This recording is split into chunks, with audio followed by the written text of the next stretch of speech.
Hey guys, Jeff Richardson here, Wyman & Son Realtors. Today I have Greg Tily here with me.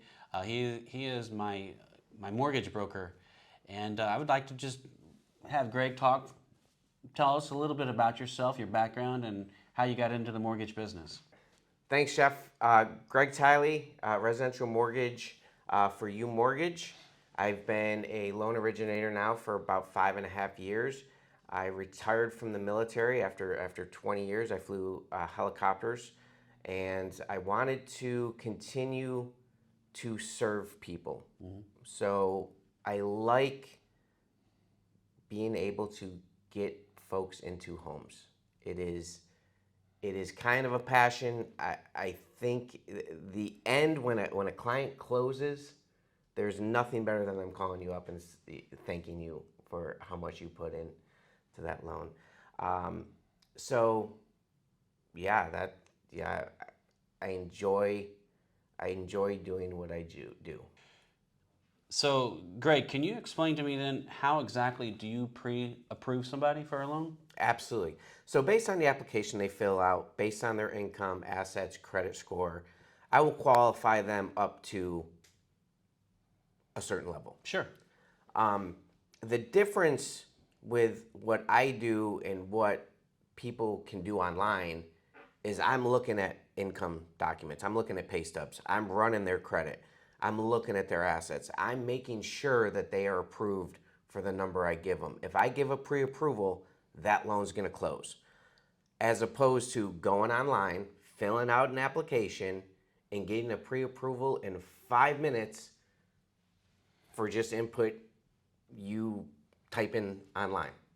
I have a friend that was leaving the military, called me up, said, hey, I'm looking for $800,000 loans. And I asked him when he was retiring. He said, I'm retiring in 3 months. I'm like, you're not approved up to 800,000. But that's what he got online because they didn't clarify any of his docs, look at any of his docs, run his credit. They didn't know that he was retiring and they couldn't include that income.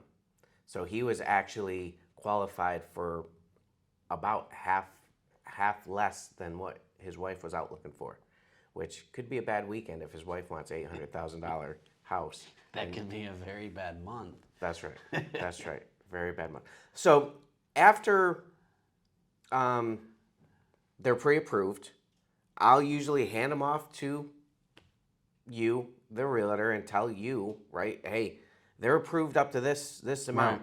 Now, it'll change. If they're on the cusp, it'll change on the taxes, insurance, HOA, because there's a lot of high HOAs out there. There's also flood insurance. If there's flood insurance, HOA, that might move the pre-approval up or down, or the amount they're approved up to up or down.